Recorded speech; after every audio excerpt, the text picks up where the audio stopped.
ክቡራን የተመራቂ ቤተሰቦች፣ ከሁሉም በላይ ደግሞ የ2018 እንቁ እና የተከበራችሁ ተመራቂዎች እንደምን አረፈዳችሁ።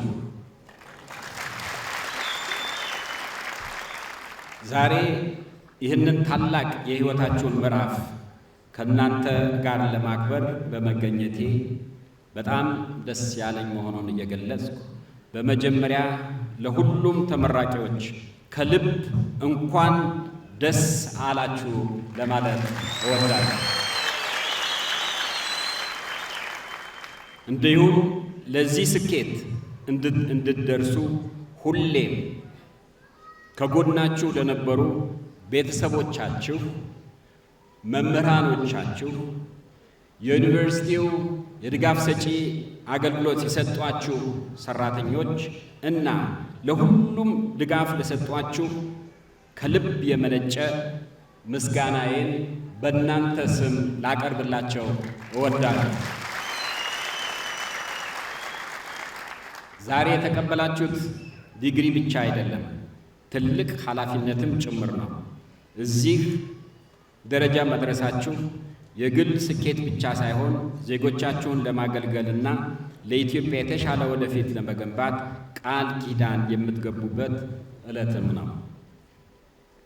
ውድ ተመራቂዎች፣ በአሁኑ ጊዜ ኢትዮጵያ እጅግ ትልቅ የመንግሥት አገልግሎትና አስተዳደር ሪፎርም በቁርጠኝነት መተግበር ጀምራለች። ራዕያችን በጣም ግልጽ ነው። ሰው ተኮር፣ ብቃት ላይ የተመሰረተ፣ ግልጽ፣ ተጠያቂነት የሚያሰፍን፣ ዲጂታል የሆነ፣ ፈጠራን የሚያበረታታና ውጤት ተኮር የሆነ ለዜጎች የላቀ አገልግሎት የሚቀርብበት ስርዓት ለመገንባት ትን የቀየሰ ነው።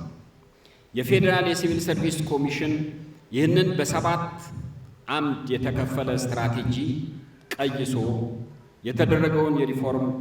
የተቀየሰውን ሪፎርም እያስተባበረ ይገኛል። ዓላማውም የመንግሥት ተቋማትን ማዘመንና ለእያንዳንዱ ኢትዮጵያዊ የሚሰጠውን አገልግሎት ጥራት ማላቅ ነው። በዚህ ለውጥ የኢትዮጵያ ፐብሊክ ሰርቪስ ዩኒቨርሲቲ የላቀና ስትራቴጂያዊ ሚና ይጫወታል ተብሎ ይጠበቃል። ዩኒቨርሲቲው ለመንግሥት ዘመናዊ አገልግሎትና አስተዳደር ስርዓት ግንባታ ጉልህ አዎንታዊ አስተዋጽኦ እንደሚኖረው ግልጽ ነው። ከዚህ አኳያ በዘርፉ ተመራቂዎችን ከማፍራት ባለፈ ለዘመናዊ የመንግሥት አገልግሎት የሚያስፈልጉትን እሴቶች፣ ክህሎትና አስተሳሰብ ይዘው ወደ መንግሥት ተቋማት የሚገቡ የመንግሥት ሰራተኞችን በላቀ ደረጃ ያዘጋጃል ተብሎ ይጠበቃል። የመንግሥት ተቋማት የሚገቡ የመንግሥት ሰራተኞችን ማዘጋጀት እንዳለበት ግልጽ ነው። ከዩኒቨርሲቲው ትምህርት ጨርሰው የሲቪል ሰርቪሱን የሚቀላቀሉ ተመራቂዎች ከመጀመሪያው ቀን ጀምሮ በሙያዊነት በዲሲፕሊን እና በጠንካራ ኃላፊነት እንደሚያገለግሉ ህብረተሰቡ ይጠብቃቸዋል። ዩኒቨርሲቲው በመንግሥት አገልግሎትና አስተዳደር ውስጥ የፈጠራ፣ የምርምር እና የፖሊሲ አገራዊ ማዕከል ሆኖ መጠናከር ይኖርበታል። የአገልግሎት ተግዳሮቶችን በተለመደው መንገድና አቀራረቦች ብቻ ሊፈቱ አይችሉም። ወቅቱን ያገናዘበና በማስረጃ ላይ የተመሰረቱ መፍትሄዎች፣ በመረጃ ላይ የተመሰረቱ ማሻሻያዎች እና ቀጣይነት ያለው ትምህርት ያስፈልገናል። በዚህ ዩኒቨርሲቲ ውስጥ የሚካሄዱ ጥናቶች፣ የፖሊሲ ምክረ ሐሳቦች፣ የተቋማዊ ማሻሻያዎች፣ የአገልግሎት አሰጣጥ ማሻሻያዎችና አጠቃላይ የመንግሥት ዘመናዊነት የሚመለከቱ አጀንዳዎች መሆን ይኖርበታል። ዩኒቨርሲቲው ለዘመናዊ ቢሮክራሲና አመራር ልማት የልቀት ማዕከል እንዲሆን መንግሥት ይጠብቃል።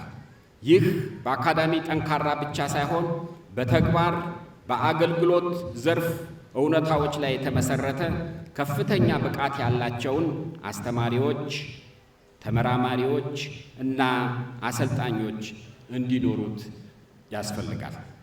የመምህራን ጥራት፣ የተመራቂዎችን ጥራት፣ ከዚሁ ጋር ተያይዞም በአገሪቱ ውስጥ ያለውን የመንግስት አገልግሎትና አስተዳደር ጥራት በወሳኝነት ትልቅ አዎንታዊ አስተዋጽኦ አለው። ስለዚህ በአካዳሚው ብቃት፣ በምርምር አቅምና ተግባራዊ ተሞክሮ ላይ ቀጣይነት ያለው የመንግስት ኢንቨስትመንት ይጠይቃል። የኢትዮጵያ መንግስት አገልግሎትና አስተዳደር ስርዓት ለመለወጥ የሚያስችል ስትራቴጂያዊና የሀገርን ሀብት ይሆናል ተብሎ ይጠበቃል። በጥቅሉ በዚህ ሀገራዊ ጉዞ ውስጥ የኢትዮጵያ ፐብሊክ ሰርቪስ ዩኒቨርሲቲ ልዩ ሚና አለው። ከዩኒቨርሲቲነት በላይ የኢትዮጵያ የመንግስት ሪፎርም የእውቀት፣ የምርምር፣ የፈጠራና የአመራር ልማት ማዕከል እንዲሆን መንግስት ይፈልጋል። ከዚህ ዩኒቨርሲቲ የሚወጡ ሀሳቦች፣ የሚካሄዱ ምርምሮችና የሚመረቁ ባለሙያዎች የኢትዮጵያን የመንግስት አገልግሎትና አስተዳደር የወደፊት አቅጣጫ ላይ የወሳኝነት አዎንታዊ ሚና እንደሚጫወቱም ይጠበቃል። ስለዚህ ነው የዛሬው ምረቃችሁ ከግል ስኬትም በላይ ሀገራዊ ትርጉም አለው የተባለው። ውድ ተመራቂዎች፣ በኢትዮጵያ ብልጽግና በፖሊሲዎች ብቻ ሊገነባ አይችልም። በዜጎች መደመር፣ በተደመረ ብቃት፣ በተደመረ ታማኝነት፣ በተደመረ አገራዊ አርበኝነትና ዜጎችን ለማገልገል በሚኖረን ቁርጠኝነትና መሰጠት ልክ ነው ሀገር ሊገነባ የሚችለው። ወደ ሥራ ዓለም ገብታችሁ በየትኛውም የሙያ መስክ ብትሰማሩ ጥራት ያለው እና አምራች ዜጋ እንድትሆኑ የሚከተሉትን 5 እሴቶች እንድታስታውሱ አደራ ጭምር መልእክት ማስተላለፍ እፈልጋለሁ። በተሰማራችሁበት ቦታ ሁሌም በታማኝነት ማገልገል፣ በብቃት ስሩ፣ በብቃት ምሩ፣ ፈጠራና ፍጥነትን ተለማመዱ፣ ያለማቋረጥ ተማሩ። በምታደርጉት ሁሉ ዜጎችን ማዕከል ማድረግ አደራችሁ መሆኑን ዘወትር አስታውሱ። የተቀበላችሁት ዲግሪ የተማራችሁትን ትምህርት ብቻ የሚያሳይ አይደለም። ለሀገራችሁ የምታበረክቱትን ቃል ኪዳን ጭምር የሚወክል ዲግሪና ሰነድ ነው። አገራችሁ ዛሬ የምትፈልገው ችግርን የሚፈታ እንጂ ችግርን የሚያብራራ ብቻ አይደለም። ለውጥን የሚቀበልና የሚተገብር ሰርቶ የሚያሳይ እንጂ የሚገዳደር አይደለም። በስነ ምግባር አመራር የዜጎችን እምነት የሚያገኝ ባለሙያ እና አመራር እንጂ ዜጎች የሚጠራጠሩት አይደለም። በስነ ምግባር አመራር የዜጎችን እምነት ማግኘት በስራችሁ ነው የሚሆነው። ኢትዮጵያ የሪፎርም ጉዞዋን እያደረገች ባለችበት በዚህ ወቅት ዘመናዊ፣ ቀልጣፋና ታማኝ የመንግስት ተቋማትን በመገንባት ንቁ ተሳታፊዎች እንድትሆኑ ለእናንተ እናት ሀገራችሁ ጥሪ ታስተላልፋለች። በመሆኑም የሚከተለውን መልእክት አደራ ጭምር ሁሌም አስታውሱት። የእውነተኛ ስኬት መለኪያ የያዛችሁት ማዕረግ ወይም ዲግሪ አይደለም። ያሻሻላችሁት የዜጎች ሕይወት መሆኑን ዘወትር በልባችሁና በአይምሯችሁ ማስታወስ ያለባችሁ መልእክት ነው።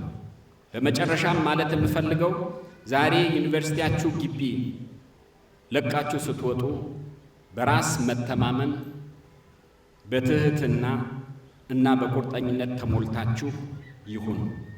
ትላልቅ ህልሞችን አልሙ፣ በትጋት ስሩ፣ በታማኝነት አገልግሉ። ውድ ተመራቂዎች፣ እውቀታችሁን ጥበብ ይሁን፣ ሙያችሁ የላቀ አገልግሎት መስጠት ይሁን። ስኬታችሁን ለበለጠ ጠንካራና ብልጽግና ለተሞላበት ኢትዮጵያ ያበርክት። እዚህ አዳራሽ ውስጥ ያላችሁ የፕሮግራሙ ተሳታፊዎች በሙሉ በድጋሚ እንኳን ደስ አላችሁ ማለት እፈልጋለሁ። ለ2018 ተመራቂዎች እና እንቁ እንግዶቻችን የፐብሊክ ሰርቪስ ዩኒቨርሲቲ ተመራቂዎች በሙሉ እንኳን ደስ አላችሁ ማለት እፈልጋለሁ። አመሰግናለሁ።